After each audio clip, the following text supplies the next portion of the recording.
I had always been the type to seek out new experiences, to look beyond the usual tourist spots and find something that would truly stir my soul. So, when I came across a listing for a remote paranormal resort nestled deep in the mountains, I couldn't resist. The ad promised a luxurious escape with a touch of mystery, a place for those who wanted to disconnect and experience something otherworldly. It was exactly what I needed.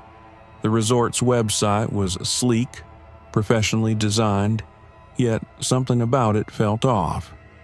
The photos of the resort showed large, grandiose buildings, each surrounded by lush green landscapes. But it wasn't the beauty that caught my attention. It was the aura of mystery that seemed to hang over every image.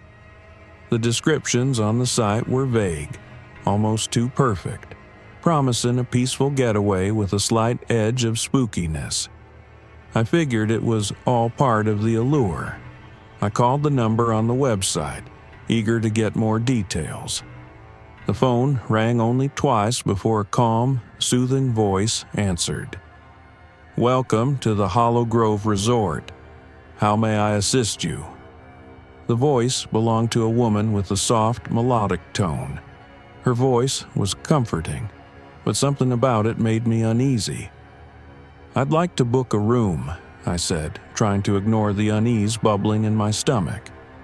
"It sounds like exactly what I'm looking for."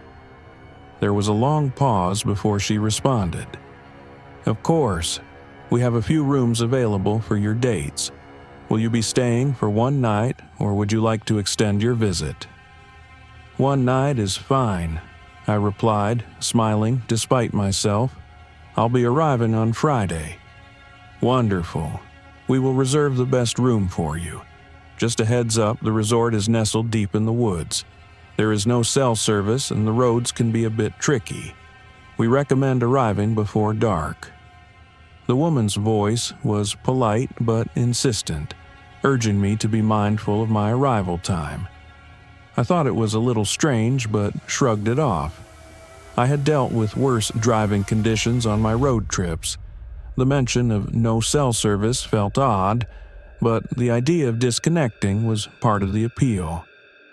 "Is there anything else I should know?" I asked, trying to get more information about the place. "Only that our guests tend to feel very comfortable here. We try to provide a peaceful environment." Her voice dropped slightly, almost to a whisper. "But some guests have reported unusual occurrences, especially in the evenings. But don't worry, it's nothing to be alarmed by. You'll find the atmosphere quite relaxing." Her cryptic words left me feeling unsettled, but I laughed it off. "I'm sure I'll be fine. Thanks for the information. I'll see you Friday." As I hung up, I couldn't shake the feeling that something was off. Unusual occurrences? It sounded like a typical line you'd hear in a haunted house attraction. But then again, I had signed up for an experience with a paranormal twist, so I pushed the thought out of my mind. I was ready to get away from the pressures of my normal life for a few days. The idea of spending a night in a place known for its paranormal activity was both thrilling and terrifying. Exactly what I needed to reset. I packed my bags with a mixture of excitement and a strange feeling of anticipation. I didn't know what to expect, but that only added to the excitement. I drove out to the resort on Friday, following the directions provided by the staff. The roads wound through dense forests and shadowy woods, and the further I went, the more isolated everything seemed. The trees loomed on either side, their branches almost overlapping, creating a canopy that blocked out the sun in places. By the time I reached the entrance to the resort, the sun was low in the sky, casting long, eerie shadows over the area. I had arrived just before dusk, which was exactly what the staff had recommended. I couldn't help but feel a tingling sensation down my spine as I turned into the drive. The entire place seemed to exude an aura of mystery. It was like stepping into another time, a place where the ordinary laws of reality didn't apply. The resort itself was breathtaking, a sprawling complex of Victorian-style buildings surrounded by thick forests. The grand entrance was flanked by towering columns, and the front doors were made of heavy oak with intricate carvings that seemed to tell a story. I parked my car and stepped out, feeling a rush of cold air as I took in the surroundings. There was something timeless about the place, something old, as though the resort had stood for centuries, holding its secrets close.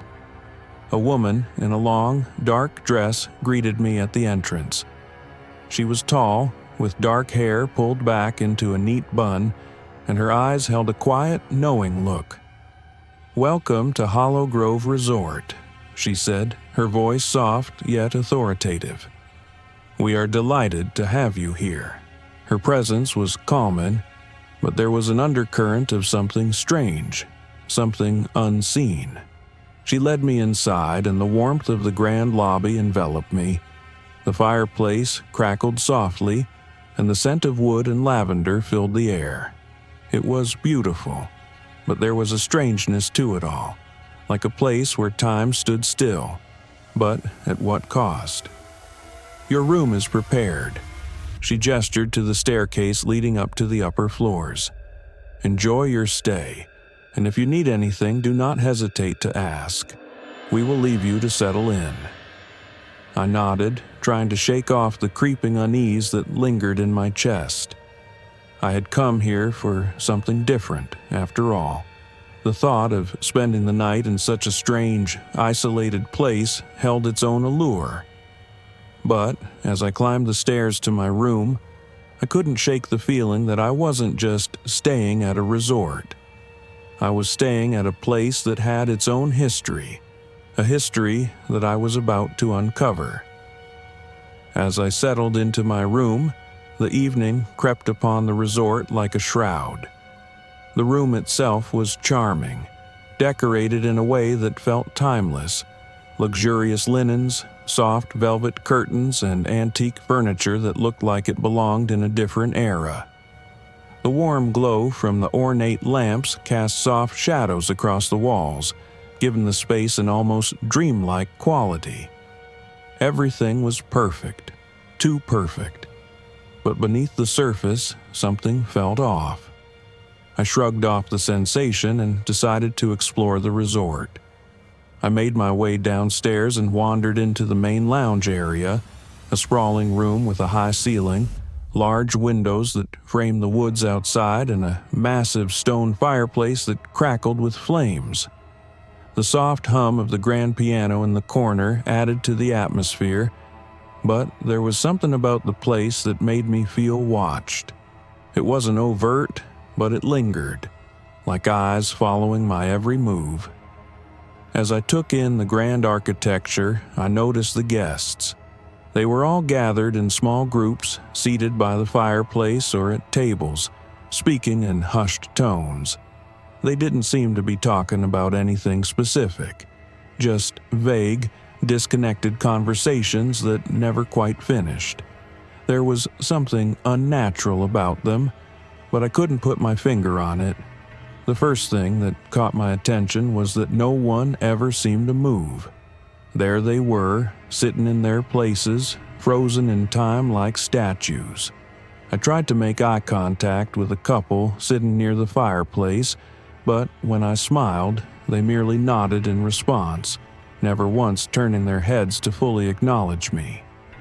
The man's gaze was fixed on the fire, and the woman stared blankly ahead, as if trapped in a frozen moment. I felt a shiver run down my spine, but I dismissed it as nothing more than my overactive imagination. I walked over to a table where another guest was seated alone, an older man with graying hair and sharp, intelligent eyes. He looked up as I approached, and I couldn't help but notice the odd stillness in his posture. His hands rested neatly on the table in front of him, unmoving, as though he were waiting for something. "Hi there," I said with a warm smile, hoping to break the ice. "I'm new here. Is this your first time at the resort?" He smiled faintly, but it didn't quite reach his eyes. "Oh, I've been here many times." "Really?" I was taken aback. He didn't look particularly old, and it seemed strange that anyone would return to a place like this so often. "What's it like staying here?" His eyes briefly flicked toward the other guests, his gaze almost too careful, before answering in a low, raspy voice. "It's a place for reflection, a place where people come to stay." The ambiguity of his answer made my skin crawl. "Stay?" I wondered, but I didn't press further. Instead, I tried to steer the conversation in a different direction. "How long are you here for?" The man didn't respond at first. His gaze drifted back to the fire. I followed his eyes, feeling an unnerving tension in the air. His fingers twitched, almost imperceptibly, as if he were trying to break free from some invisible grip. Then, in a voice barely above a whisper, he replied, "I'll never leave." I blinked, unsure of what to make of his words. My unease deepened, but I tried to remain polite. "Well, I'm sure I'll enjoy my time here. It's certainly a beautiful place." I smiled again, but the man didn't seem to hear me. His attention had already drifted back to the fire. I walked away, the silence of the room pressing down on me. I began to notice the guests more closely as I wandered through the lounge. They were all in the same positions as they had been when I entered the room, none of them having shifted, moved, or even spoken to each other. Their eyes were vacant, their expressions locked in a permanent state of calm. They didn't seem to be interacting with the world around them, almost like ghosts stuck in a perpetual loop of their own making. Feeling a little unsettled, I wandered into the dining room. The long wooden tables were beautifully set, but once again, the guests were oddly still. The dining room was grand, with chandeliers that cast a soft glow over the tables, but the silence was deafening. There was a couple seated near the far end of the room, not speaking, not moving. The woman's glass of wine sat untouched before her, her hand resting on the table as if waiting for something to happen. As I looked around, I realized that there was no one new. All the faces were the same. I hadn't seen any newcomers in the few hours I'd been here. Was I the only one? My thoughts raced, and I began to feel a growing sense of panic. Everyone around me seemed frozen in time, trapped in the same moment, repeating it over and over again. I made my way to the front desk to ask about the strange atmosphere, but when I approached, the receptionist greeted me with a serene smile, as if nothing was unusual. "Good evening. How can I assist you?" I hesitated for a moment, unsure of how to phrase my thoughts. "I've been noticing something strange about the guests. They don't seem to move and they don't interact with each other. It's like they're stuck in time." The receptionist's smile never wavered, but her eyes glinted with something I couldn't place. "Oh, they're just very content here. This is a place of peace. Once you understand it, you'll see." I frowned, not sure whether her response was meant to reassure me or leave me more confused. "Content?" I asked, voice trembling slightly. "What do you mean by that?" But before she could answer, another guest walked past, their expression completely blank. They nodded to me politely, but didn't acknowledge me in any way. The receptionist watched them go, a small smile tugging at the corner of her lips. "You'll understand soon enough," she said softly, turning back to her desk, as if the conversation had already ended. I was trapped. I didn't know how or why, but something was terribly wrong with the guests at this resort. The strange stillness in the air, the absence of movement, the unsettling calm of it all, it was as if the guests weren't allowed to leave. The thought hit me with cold certainty. The guests never left. That night, sleep was elusive. Every time I closed my eyes, I could still hear the soft murmurs of the guests, the eerie stillness of the resort. The words of the man at the fireplace echoed in my mind. I never leave. I couldn't shake the feeling that something was terribly wrong. The guests hadn't moved, hadn't shifted, and their eyes, those hollow, distant eyes, had remained locked on me, even when they weren't looking directly at me. I tossed and turned in my bed, the thick comforter too warm and yet still unable to soothe the growing sense of unease that clung to me. It was nearly midnight, the soft chime of the grandfather clock downstairs echoing through the hallways. Despite my growing concern, I couldn't fight the curiosity that gnawed at me. There had to be an explanation. There had to be a reason why the guests behaved the way they did, why the staff had acted so strangely. I threw on a robe and quietly slipped out of the room. The hallways were eerily silent, lit only by the flickering lights of lamps positioned on the walls, casting long shadows across the old wooden floors. The air was thick with the scent of the old wood and fresh linen, but beneath it I could feel a faint, unnatural coldness. I made my way to the main lounge again, determined to find some answers. The room was just as I'd left it, still silent and unsettling. But this time, something was different. The guests remained in their places, but the air felt even heavier, like it was thick with unspoken secrets. I walked slowly, trying to be as quiet as possible, my heart beating loudly in my chest. The stillness of the room was oppressive. The guests' vacant eyes seemed to follow me as I passed, but none of them moved. None of them even acknowledged me. I turned the corner toward the back of the lounge, and that's when I noticed the door. A door that was slightly ajar, tucked away behind a velvet curtain. It hadn't been there when I first arrived. It was as if it had appeared out of nowhere, hidden in plain sight. A surge of curiosity overwhelmed me, pushing aside any lingering sense of unease. Without thinking, I crept closer, gently pushing the door open. It creaked, the sound sending a chill down my spine, but I pressed on. The room on the other side was unlike any part of the resort I had seen. It was dark, save for a single dim light hanging from the ceiling, casting weak shadows across the walls. The air felt cold, and there was a strange, musty scent that made it hard to breathe. The walls were covered in old photographs, portraits of smiling families, young couples, and groups of friends. But as I looked closer, I realized something disturbing. Many of the people in the photos looked familiar, too familiar. Some of the faces were those of the guests I had seen earlier that day. Others, however, were faces I hadn't seen before.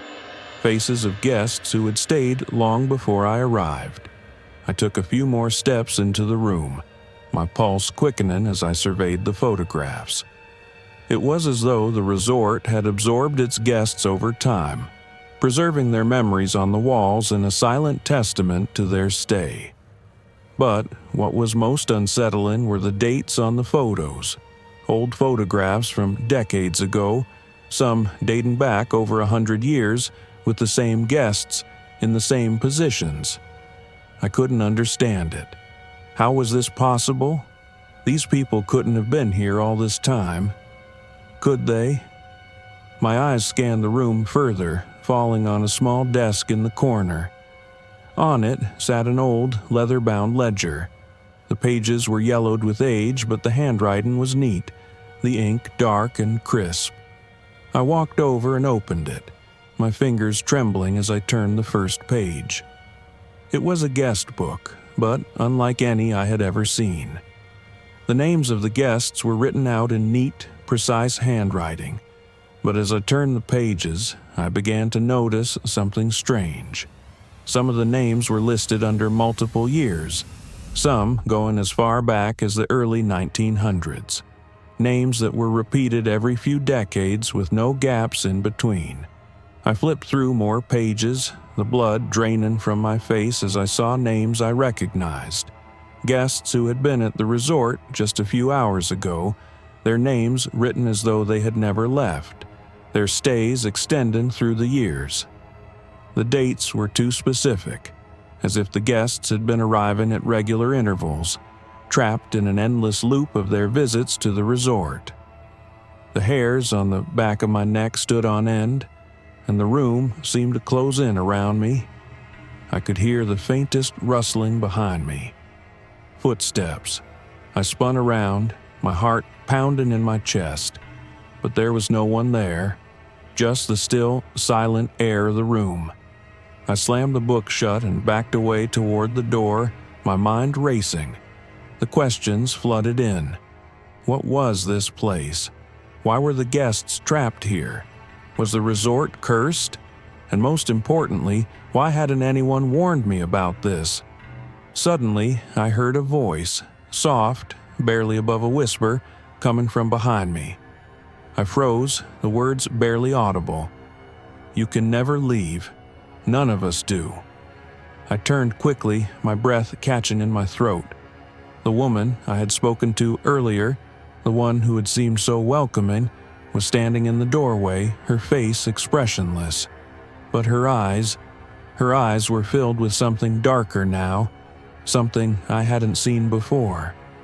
She stepped into the room, her presence overwhelming. "You've uncovered the truth," she said in a voice that seemed to echo, resonating in the space between us. "You can never leave the resort. None of us do." I stumbled backward, panic rising in my chest. I needed to get out. But the way she stood there, blocking the door, her presence unshakable, I knew then that the stories were true. The guests never left. They were trapped here, in a timeless loop, their spirits bound to the resort. I tried to move, but I was rooted to the spot, the weight of the curse pressing down on me, suffocating me. The room felt smaller now, as though the walls had closed in on me. The woman, Ms. Rose, as she had introduced herself earlier, stood motionless in the doorway, her presence heavy in the air. There was a silence that seemed to stretch far beyond the physical space we occupied. The world outside the room seemed distant, unreachable. In the back of my mind, I could still hear the whispering voices of the guests, those strange, distant murmurs that always seemed to follow me, no matter where I went. They were no longer just a background noise. They were becoming part of the air I breathed, the thoughts in my head. "You've uncovered the truth, haven't you?" Ms. Rose's voice cut through the silence like a sharp blade. Her tone wasn't angry, but there was something about it that was undeniably final, like she had been waiting for me to reach this point. I took a deep breath, my throat dry. "What truth?" I asked, my voice shaken more than I had intended. "What's going on here? Why are these people stuck? Why haven't they left?" She didn't respond immediately. Her eyes seemed to scan the room, moving slowly like she was searching for something or someone. When her gaze finally returned to me, I saw something else in her expression, something almost sorrowful. "This place has a long history." She stepped into the room, walking slowly but deliberately. Long before it was a resort, Hollow Grove was a sanctuary. People came here for the peace, for the escape. But over time, the peaceful haven became something else. It became a place that traps, a place that holds on to people, keeps them locked in time. My mind raced, trying to piece together what she was saying, but it wasn't making sense. I shook my head. Traps them in time? What does that mean? Miss Rose's eyes darkened, her voice softening. The resort doesn't just trap people physically. It traps their souls, their very essence. Once someone stays here long enough, they become part of the fabric of this place. Their memories, their lives are woven into the walls, the grounds, the very air. And once you're woven in, you can't leave. Her words hung in the air, thick with the weight of their meaning. I felt a chill creep up my spine. Trapped? Souls trapped? Bound to the resort? It was madness. It couldn't be true. What do you mean? How could anyone be trapped here? I asked, the disbelief in my voice sharp. What happens to them? Are they just stuck here forever? Miss Rose's gaze softened, but there was an undeniable sadness in her eyes. Some of us are lucky. We don't lose our memories. But for others, it's as if they are forgotten. Like they are frozen in time, reliving the same moments over and over again, never knowing that they're trapped. I recoiled from her words. My stomach twisted in knots. It was one thing to hear about haunted places or stories of ghostly apparitions, but this was something else entirely. This wasn't a haunting. It wasn't just restless spirits lingering in a building. This was a curse, an ancient force that bound people, keeping them in a loop, keeping them alive but not living. But why? Why did you let me stay? Why bring me here?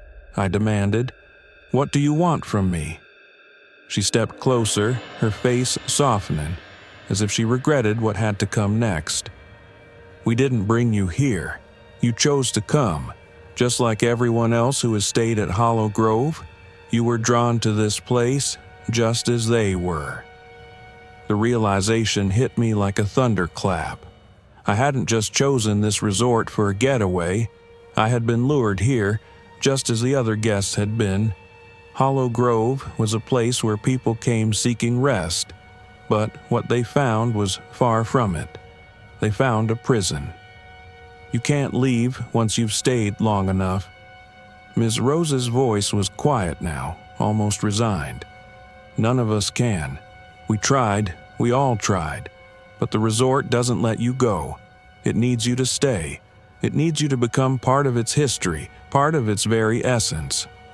I stepped back, panic rising in my chest. This can't be real. There has to be a way out. My mind was racing, my heart pounding in my chest as I thought about the other guests, the ones who never left. Had they tried to leave? Were they just as desperate as I was to break free? Ms. Rose shook her head slowly. You don't understand. The resort doesn't want you to leave. It takes something from you when you try to escape. It feeds on your fear, your desire to be free. And once you've crossed that line, once you've seen what's behind the walls, you belong to it. You can never leave. Her words began to blur with the ringing in my ears, the reality of what she was saying sinking in like a cold stone in my stomach. No one left the resort. The guests, the ones I had seen earlier, they were stuck, just like Ms. Rose, just like me, trapped in a place that existed outside of time, bound to its walls, its air, its eternal cycle.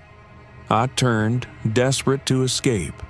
I tried to push past her, but the air around me grew thick, heavier, as if the very atmosphere was pulling me back into the center of the resort. My body felt like it was moving in slow motion, the doors seeming to stretch farther away with every step I took. The walls groaned, and I could hear the whispering voices again, louder now. They were calling me, urging me to stop, to turn back. I could feel the pressure building, the grip of the resort tightening around me, wrapping itself around my very soul. And then the door slammed shut. The whispers grew louder, more insistent. The weight of the resort, of the curse, was too much. I was trapped. Panic surged through me as I turned, trying to force my way to the door, but it didn't open. The air seemed to compress around me, heavy and suffocating, as if the very fabric of the resort was conspiring to keep me in. My heart pounded in my chest, each beat echoing through the stillness of the room. The whispers from the guests and the walls had intensified, filling my ears with a maddening crescendo. I couldn't breathe. I couldn't think. I had to get out. But as I stood there, trying desperately to comprehend what was happening, I realized something chilling. I wasn't alone. The guests, the ones I had seen around the resort, seated by the fireplace, walking the halls with their vacant eyes, they were all watching me now. Their blank stares were locked on me, their faces expressionless, their bodies unmoving, but their eyes, those hollow eyes, burned with the weight of something ancient, something trapped. "You can never leave," a voice echoed in my head, and I spun around, the words filling the room, coming from all directions, as if the very walls were speaking. It was no longer just Ms. Rose's voice, it was everyone's voice, the guests, the resort itself, all speaking in unison. They had all been here too long. They were all part of this cursed cycle. I stumbled backward, falling into a chair, my mind racing, struggling to grasp the full weight of what I was hearing. "What is this?" I whispered to myself, unable to believe the truth that was unfolding before me. "Why can't I leave? Why are you all still here?" The woman from the dining room, the older guest who had smiled at me with that knowing look, stood from her chair and took a slow, deliberate step toward me. Her feet didn't seem to move in normal space. They glided, as if her body wasn't bound by the same laws of time and motion that governed mine. Her eyes were glassy, filled with a sadness that seemed to stretch back through the years, through decades of isolation. "The resort holds us, child. It holds everyone who stays long enough. The guests never leave. We are stuck here, living the same moments over and over again, reliving the days we spent here." I stood up quickly, my heart racing. "No, this is insane." My voice wavered, but I was desperate. "You're all alive. You can't be stuck here forever." She shook her head slowly, a faint smile curving her lips, but it wasn't a comforting smile. It was a sad smile, a smile full of resignation. "We were once alive, yes, but that was before the resort began its work. It's been doing this for years, trapping people who seek peace in its walls. We're here because we wanted to escape something, but the resort took us instead. Now we're part of it, unable to leave." I backed away, feeling the walls pressing closer, the door still locked, as though it had sealed itself shut to prevent escape. The floor beneath my feet felt alive, breathing, as though it was part of the very soul of the building. It was as if the resort had become one with the land, its power stretching back through the years, its hunger never satisfied. "How do you escape?" I asked, my voice trembling. The woman's expression softened, but it wasn't comforting. It was filled with pity. "There is no escape, dear. The moment you stay here long enough, the resort chooses you. It takes your will, your memories, and it locks you here. The cycle repeats over and over, each day becoming the same as the one before. You might try to leave, but you'll only come back. Eventually, the resort takes you completely, and you become one of us, lost to time." The weight of her words sank in, and the floor beneath me felt like it was shifting, the walls stretching and bending as though the resort itself was closing in on me. My vision blurred, and I stumbled as though the very gravity around me had changed. I turned to look at Ms. Rose, her face now hollow and tired. She wasn't just a person anymore. She was a part of this place, a manifestation of the resort's endless cycle. She stepped toward me slowly, her movements almost mechanical, and placed a cold hand on my arm. "You will understand soon enough." Her voice was a soft murmur. "The resort is more than just a building. It is a prison, a place that keeps all those who seek refuge. You came here looking for peace, but this is what the resort offers in return: eternal peace. It never lets go." I tried to pull away, but the air had thickened. It felt as though the very space around me was collapsing, folding inward, becoming smaller, tighter.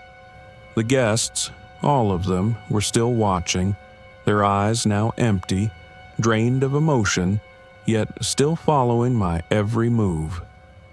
They didn't speak, but their presence was suffocating. I was surrounded. No matter how many steps I took, I was always at the center of the room, always drawn back to the same spot. The voice of the resort echoed once more, a soft, almost musical hum that filled my mind. "This is your new reality. The cycle continues."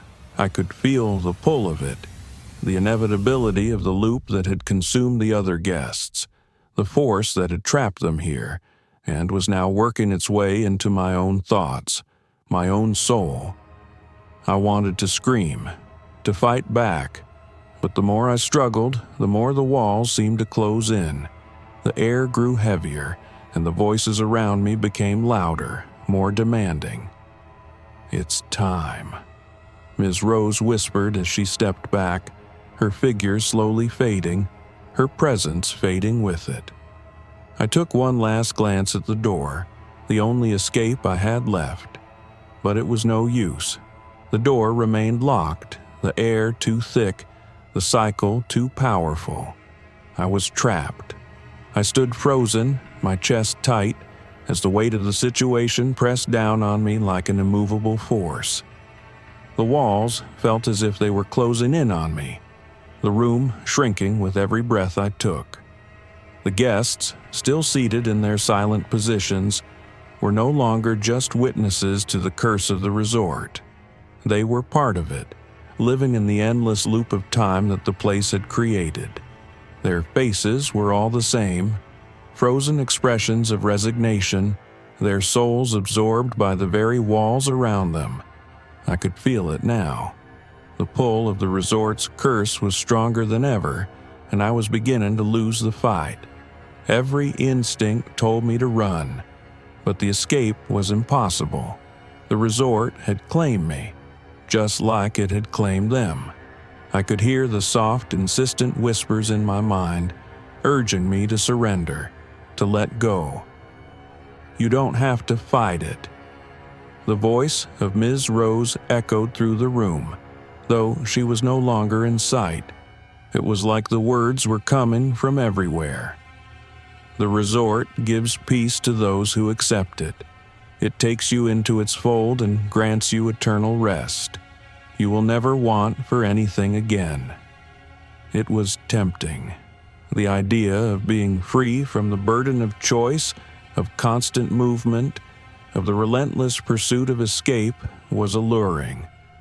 I had come here hoping for rest, for an end to my endless chase for meaning, and here, in this strange, cursed place, was the promise of that.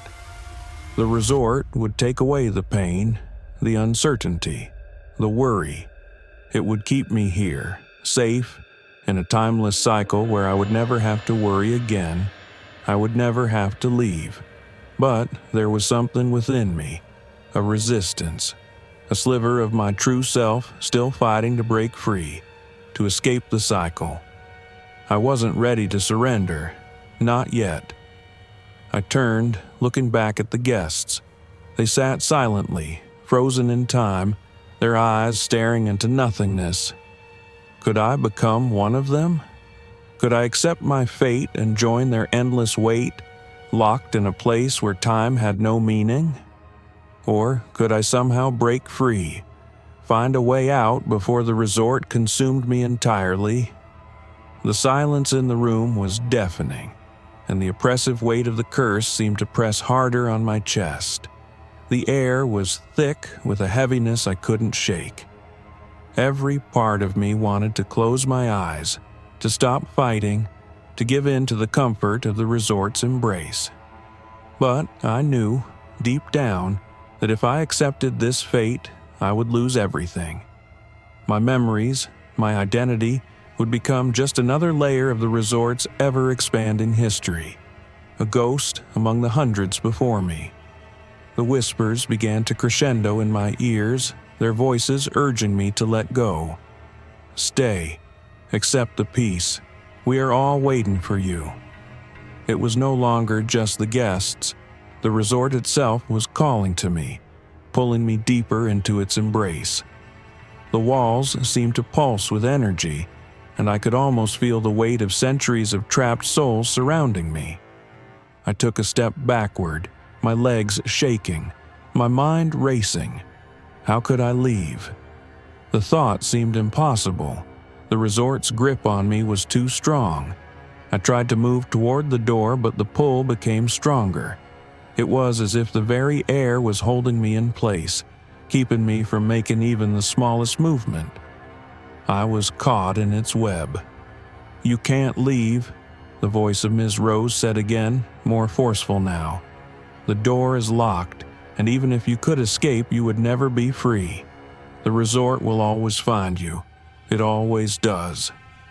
My heart raced. There had to be a way out. I couldn't just accept this fate. I had to fight.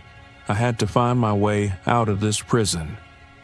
I turned toward the back of the room, toward the hidden door I had discovered earlier.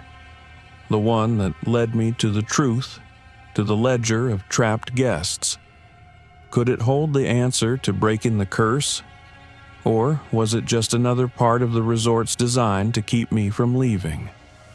Without thinking, I ran toward the door, desperation surging through my veins. The floor beneath my feet seemed to tremble, the walls shifting as if the resort itself were trying to stop me. I reached for the doorknob, my fingers slipping as if the door were greased with an invisible force. But I gripped harder, my heart pounding in my chest. I twisted the handle with all my strength, and the door opened, just a crack. A sliver of light poured through, breaking the suffocating darkness of the room. I felt a rush of relief wash over me, but it was fleeting. I knew that this wasn't the end. I had to make a choice. The door was open, but once I stepped through, there would be no turning back. The voices from behind me grew louder, more urgent. "Come back," they whispered, but there was something more in their tone now. Fear. They were afraid that if I left, if I found a way to break the curse, it would all end. The endless cycle would break. I stepped into the threshold of the door, feeling the cold air hit my face. The room behind me began to fade into darkness, the guests fading away as the curse lost its grip. But just before I could cross the threshold, I felt a hand on my shoulder. Ms. Rose's voice whispered in my ear one last time, "You can never leave. The door will close and you will return. We all do." I took one last breath and stepped through the door, leaving the resort behind. But I didn't know if I was free. The lines between reality and the curse blurred, and as I looked back, I could see the figure of Ms. Rose standing in the doorway, waving as though she knew my struggle, as if she had already seen this moment before. And then I saw them, the guests, still standing, still waiting in the background as if they had never left.